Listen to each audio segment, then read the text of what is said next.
Today's video, I want to talk about inflation, well, really, stagflation, and the $1.5 trillion spending bill that was passed in the dead of night on Thursday. No one had a chance to read it, but hey, we needed to get that $13.6 billion aid to Ukraine, so we don't have time for you to read it. A 2,700-page bill. So let's get into the weeds and talk about it. Oh, I wanna feel something. I just wanna breathe again. Dive into the deepest end. Oh, I wanna feel something. Let me get back in my body. The hits just keep coming. I tell you, sorry, I have to laugh, but you can either laugh or cry right now, and I'd rather laugh. So, ladies and gentlemen, the Senate passed a $1.5 trillion package Thursday night, in the dead of night, that funds the federal government, get this, through September 2022, 6 months, and delivers almost $14 billion to help Ukraine, clearing the bill for President Joe Biden's signature. Now, the Democrats facing dispute over how to cover the cost of the pandemic response effort, they dropped that portion rather than jeopardize legislation that includes aid for Ukraine and other top priorities. So wait till we get into this, but the White House response, the White House says that the package finally cements the fresh budgets Democrats have sought since former President Donald J. Trump left office, and ends the string of spending patches that have kept federal agencies running on stagnant funding levels since the new fiscal year, which kicked off in October. Whatever. We've spent $5+ trillion already. So leaders in both parties, this should concern you, have declared the legislation a win. Democrats boast of the almost 7% increase they secured for non-defense agencies, including the funding to $730 billion. Okay. Top Republicans, they're blowing their horn over the $782 billion they locked in for national defense, a 6% hike from current spending. Aided Ukraine, $13.6 billion, turned into a $1.5 trillion spending bill. So get this, the Labor Department released its report on inflation off the Consumer Price Index. And by the way, they are always trying to manipulate the figures in the Consumer Price Index. If you look at the history of the Consumer Price Index, this is on record. It started under Bill Clinton, and it does not include, ladies and gentlemen, it does not include inflation for food and gas. Why? They want the numbers to look better, be lower than they really are. Do your own research. It's 100% absolutely true. So during an interview that aired on Friday's broadcast of Bloomberg, this is important. This is a credible individual. Wall Street Week economist, Harvard professor, director of the National Economic Council under President Barack Obama, and Treasury Secretary under President Bill Clinton. Okay? Larry Summers, I followed this gentleman, dismissed President Joe Biden's attempt to blame February's inflation numbers on the Russian invasion, which took place 2 weeks ago, of Ukraine, by stating that before the invasion, everyone expected that inflation was going to accelerate massively before the invasion from January to February. We've been talking about inflation for over a year. We're going into hyperinflation to stagflation before this invasion. So doesn't even count what you pay at the grocery store, as I said, or the pump. They don't include that in the Consumer Price Index. So guess what? Inflation now has gone up from last year to this year at the same time, 7.9%. So stop kidding yourself. It's 8% and higher, and it's not even considering soaring prices in gas and oil. So we're not looking at 8%, folks, if you dig into the micro. We're looking at a real inflation of 15, 16, 17. And when I'm seeing 18%, We are now into hyperinflation, and inflation has only one way to go, and that is up. Even the Department of Labor contradicted the White House. They expect this inflation to go on for at least another year. All this is going to, shows that how disconnected the White House is. The Senate passed $1.5 trillion spending bill that sends inflation even higher. It will only fund the government until September 30th, 2022. $1.5 trillion. It's unbelievable. By the way, all of it borrowed, spending trillions we don't have. And they also introduced pork barrel spending. Earmarks are back, ladies and gentlemen. Earmarks are back. So if you remember, the Tea Party back in the day got the practice of earmarks stopped. They got it stopped where you want a bridge to nowhere, you want a local highway that will never be built, some local greenhouse in your district, you need that. You know, use the people's money to fund your cronies or to fund your re-election campaign through these special projects. Well, they put it back into the bill. Okay? So, you think all that money is going to go to Ukraine? You think all that money is going to go over that special project? It's going to go in the back pocket of special interest and lobbyists. So, well, guess what? They're all back, $1.5 trillion, loaded with pork spending, loaded with earmarks and special favors. In fact, this bill was passed in the dead of night. In fact, senators do not even have 24 hours to read it. We, the public, don't even have 24 hours to read a 2,741-page bill.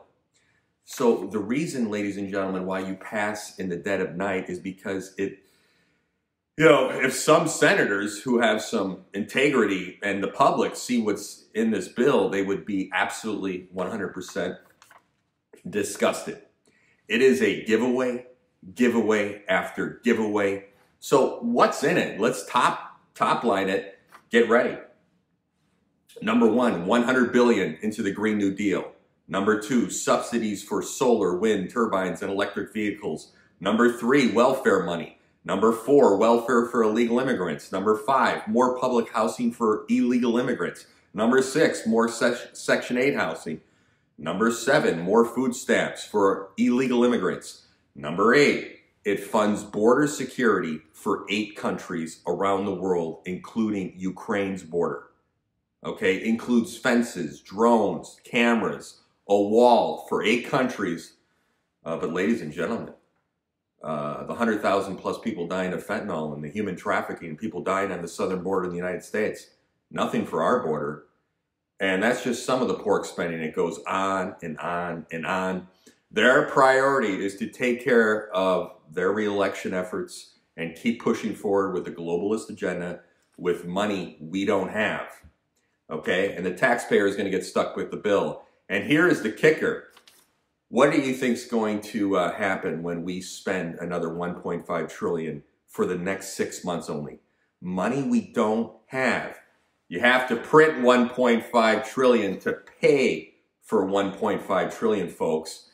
So what's going to happen? Inflation will continue to explode. This will make it worse. We are on our way to return to the 1970s of stagflation. High unemployment, high interest rates, high inflation. You know, this is doomed for the middle and working class. And yes, you look between the lines and read the tea leaves. That's what these people want. War on the middle class. So the vote in the Senate was 68-31, passed with bipartisan support. Mitch McConnell said it was a great victory for America. What, Mitch? Whenever you see a bipartisan bill, folks, you know what that means? You know what that means? You, the American people, are getting screwed. The media is glowing. This is a great bill. It's a big victory for Biden. Okay. Okay. So Republicans wanted, $42 billion for military-industrial complex. Democrats wanted $46 billion in social welfare programs. It went a lot higher. So they got what they wanted on both sides. So, I mean, it was $13.6 billion for Ukraine. It turned into $1.5 trillion. So on a final point, if we're at 8% inflation right now, it's higher, by the way, way higher. After passing this bill, inflation will go into double-digit mark my words. It's almost there right now. We will be double-digit inflation. So my friends, watch out and hold on to your wallets. More printing equals more inflation. So, you know, the ruling class is ready to shower this country with more inflation. Inflation at a 4-decade high right now. Never been this high. Never been this high. Under the last administration, Mr. Trump, say what you will, inflation was at 1%. Highest it got was 1.4%. Remember what the media said. Trump imposing tariffs on China that took advantage of us, and they dumped goods into our country. Prices are going to soar under Trump, they said. Get this guy out of office. Guess what, folks? Most of the tariffs were eaten by the Chinese companies. Never passed on to the consumer. Increased punishment on them for dumping goods into our country. Under Biden, you have the opposite. We've gotten rid of all our tariffs on China. Now Americans are suffering and footing the bill. So say what you will about Mr. Trump, what he did with the tariffs in China helped the American economy and helped the manufacturers of this country. So 1.5 trillion right on the national credit card passed in the dead of night. Said it needed to be passed because Ukraine needs aid. Ladies and gentlemen, this was a smokescreen to get the bill passed, giving Ukraine $13.6 billion we don't have. So to get $14 billion in Ukraine, we had to spend $1.5 trillion. Does that make sense? You know, take this example. 58,000 men died in Vietnam. 100,000 people die every year from fentanyl coming into the country from the southern border. So basically, ladies and gentlemen, we have 2 Vietnams every year in the United States alone. 100,000 people dying. And that does not include the human trafficking and other drugs coming into this country. 65 countries are coming in to the United States, and we don't know who's coming in, what's going on. They're not being tested for COVID. So this bill is 1,000% more on pork spending to help Democrats and Republicans. I'm calling out both sides. And by the way, the Ukraine bill started off at $1 billion. They got into a fight on Capitol Hill. Biden said $10 billion. This is noted. Mitch McConnell came back at $14 billion, and they ended up at $13.6 billion. So see how this works? And Ukraine and 7 other countries are getting everything they need for their borders. Pelosi said, we are in a war now. We are in a war now. What, Nancy? Nancy, Ukraine and Russia are in a war, not America. So folks, prices are outpacing wages, and it's going to skyrocket big time. You know, they cannot deny the horrible truth. The Biden administration is directly responsible for the war in Ukraine, gas prices, food shortages, and inflation. And I hold Republicans accountable too. So Biden's economic wrecking ball was recently aided by the decimation of small businesses, overwhelmed by the tycoons of the pandemic economy, and the doling out of federal COVID relief money to corrupt globalist city councils nationwide. In my opinion, drove the final stake into the heart of the middle-class economy. So let's look at America. Right now, 7 in 10 Americans are living paycheck to paycheck. Half of America only has $500 in their account. And half of Americans don't have 3 months of worth of emergency savings. And our leaders know this. Our leaders know this, and they don't care. So the warning signs for an oncoming depression are all over the place as food producers continue to minimize their products.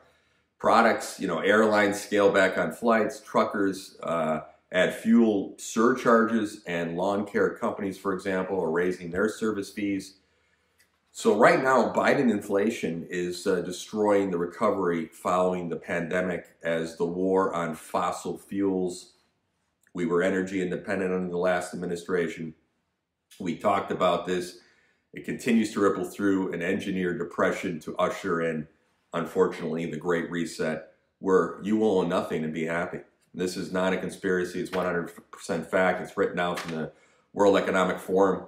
So listen to this story, ladies and gentlemen. This is from a gentleman. I'm no mega millionaire, but I have a few million in the bank. And I'm not taking everyone's money like the billionaires. I make a pretty good living. I have some projects in mind. I was thinking of remodeling my bathroom, installing new carpeting, and adding a bedroom to my house. You know, and taking a couple long camping trips in my camper. Now, I'm not so sure. The coronavirus, and I was lucky, didn't stop me from doing anything, including travel, but the inflation now is giving me a wait and see attitude. You know, everything feels like it's in flux. It's up in the air, and most definitely not under control. In that the situation, instincts tell you to freeze in place, hunker down, and wait it out. And just the other day, I did some grocery shopping, and I was, I started to see what inflation has done to the prices in just a few weeks. He said, 5 dozen eggs jumped from $5 to $7.50. A sleeve of hamburger patties jumped from $10.50 to $12.80. And he said, don't even get me started on gas prices. So he said, I can weather the storm, and I know that half of America is living paycheck to paycheck, so I shouldn't complain. But my business is losing money, and I employ 66 people. 66 people. Our leaders know Americans are suffering, and they just don't care. They would rather give money to Ukraine and take their payout from the Ukraine giveaway. So that's an interesting take. You could say, wow, he's got a few million bucks in the bank. But my point of taking his example is it's trickling up. So, the EU head stated, if NATO gets involved in Russia-Ukraine conflict, it's World War III. And from what some analysts said, they said, here's an option. If Russia had simply aimed at the Dnieper River, it would have had an opportunity to reach a clean end to stop at the river, ceasefire, capture, disarm, and send home the 60,000 men of Ukraine's Donbass army, declare future referenda on autonomy in the Donbas Oblast in a year's time, and start a peace conference in which Crimea is ceded to Russia and Ukraine declares neutrality. That's a must. Ukraine declares neutrality. Mr. Zelensky has already hinted at a willingness to do both. So wars, ladies and gentlemen, are easy to start but hard to finish. Moscow is facing a set of unpleasant choices as to how to finish this one. If it does not end it, and fast, then the next step we see may be an all-out war between NATO and Russia.